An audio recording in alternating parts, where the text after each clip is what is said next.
Ah, sale dragon, je vais te vaincre. Je suis Arthur avec mon épée magique. Je vais te péter la face. Ah, je suis Skullmaster et je vais te manger la face. Ah, hey, là, hey, allô, comment ça va? Oui. Alors, finalement, j'ai été voir Transformer de The Last Night, le cinquième, hein? Il y a maintenant 5 films de Transformer. Et bon, ben, qu'est-ce qu'il y a à dire sur ce cinquième film de Transformer? Eh bien, absolument rien. Et j'aimerais étoffer mon propos. Qu'est-ce qu'on va faire? Il n'y a pas grand-chose à dire, alors on va chercher des poux. Le film commence sérieusement avec Arthur, comme dans Le Roi Arthur, comme dans Lancelot, comme les Chevaliers de la Table Ronde, Lancelot, Perceval, Galahad, Gawain, Jean-Michel, whatever. Et Merlin aussi, hein? Fait que dans le monde merveilleux des Transformers de Michael Bay, Merlin n'est pas un magicien, c'est un gars qui parle aux Transformers et qui fait des deals avec les Transformers. Fait qu'il parle à des vieux Transformers tout rouillés qui deviennent une espèce de... Arrête de manger Power Ranger Vert. Un espèce de gros dragon, mais pas cool de même, une espèce de paquet de spangles pis je ressemble vaguement à un dragon qui arrive pis bang, pouf, paf! Pète la gueule aux Saxons, victoire, table ronde, all the stuff, et wow. Fait que c'est ça, mais on sait pas. Fouille-moi comment, parce qu'il y a une société secrète qui fait qu'on sait pas qu'il y a eu des Transformers à l'âge de la table ronde, parce qu'il y a une gang de sociétés secrètes qui s'appelle les Wickwiccan, dont tous les personnages historiques importants ont fait partie, parce que... Et... c'est ça. Hein? Et ça, c'est juste, les 5 premières minutes du film, hein, où on se créerait dans Braveheart. Dans les 10 premières minutes, on se créerait dans Braveheart, sauf qu'il y a un gros dragon en métal qui débarque et qui pète la gueule à tout le monde. Après, une espèce de petite fille de 14 ans qui est filmée comme une pitoune de 18 ans, et c'est extrêmement inconfortable à regarder. Ensuite, beaucoup de scènes inutiles. Les Transformers se battent après 5 minutes contre les Decepticons dans le film. À peu près après ça, c'est une poursuite interminable. Maintenant, pour les néophytes, c'est quoi les Transformers? OK? Transformers.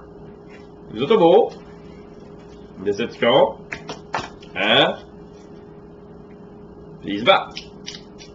Ping, paf, pouf, paf, puis ils se battent. C'est ça. La paix à travers la tyrannie. La liberté et le droit de tous les êtres pensants. Pouf, pouf, pouf. Pas compliqué, hein? Comment tu peux te fourrer en faisant ça, tu sais, je veux dire.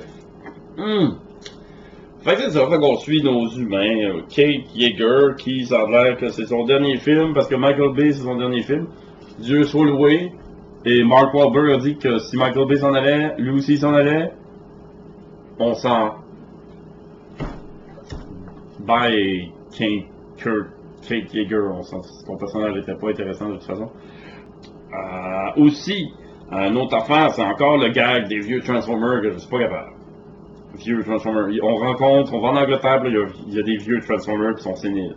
Or, c'est clairement dit dans l'histoire que tous les Transformers se battent depuis 1 million d'années, fait c'est pas parce que Transformers a 50 ans plus que l'autre que ça devrait normalement changer quelque chose dans the big scheme of things. Oui, oui, ils se battent depuis des millions d'années en passant. Pouf, pouf, pouf! Néophyte. Autobot, Decepticons, ça fait des années qu'ils se battent. Une autre affaire. Cybertron. Cybertron, c'est la planète d'où ils viennent. Pour ceux qui ne suivaient pas. Ils viennent de Cybertron. C'est un beau nom de planète. Cybertron est en maudit après la Terre et décide de qu'elle va rentrer dans la Terre pour y péter la face. Pouf, pouf, pouf! Fait qu'il y a une grosse planète qui arrive, pète la Lune et nous pète la face à la Terre. Or, si on est le moindrement un petit peu connaissant en physique, on se doute bien que le moment que la Lune se fait péter, on est pas mal tout doom. Character design est juste de plus en plus pas horrible, mais juste on s'en fout. Et là, c'est vraiment, là, je cherche des poux. Là, je cherche des poux. Et dans le temps, dans le premier film, on avait un peu de la misère avec le design, mais au moins, il y avait des roues, il y avait des bouts de porte, il y avait des bouts de roues, il y avait des bouts de lumière. On voyait dans le design qu'on voulait bien nous démontrer que ce sont des robots qui se transforment en voiture, en jet, en tank.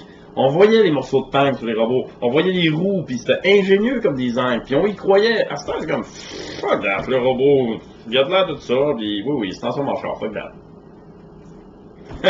Char. On y croit pas, il n'y a pas de roue nulle part, il n'y a pas de... La seule affaire, c'est que le robot est vaguement de la même couleur que le char dans lequel il se transforme, c'est tout. Je veux dire, quand tu te transformes, c'est comme, ah ouais, tu sais, quand tu vois le char, quand tu vois le char, tu y crois pas que ce char-là, c'était le robot que tu as vu il y a 2 minutes. Tu y crois pas pantoute, tu vois juste un beau char qui se promène, c'est tout. That's boring. Alors oui, Transformers 5 ne vaut pas la peine d'être vu. Écoute, si tu as vu le premier, si tu as survécu au premier, tu as perdu ton temps à voir le deuxième, tu as toffé au troisième, t'en as assez vu. Hein? T'es correct. T'as ta dose de Transformers en live, t'as ta dose de Transformers en vrai.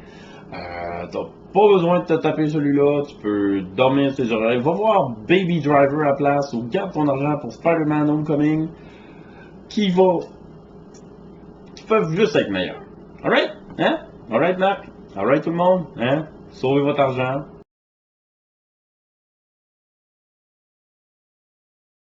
Pouf, pouf, pouf!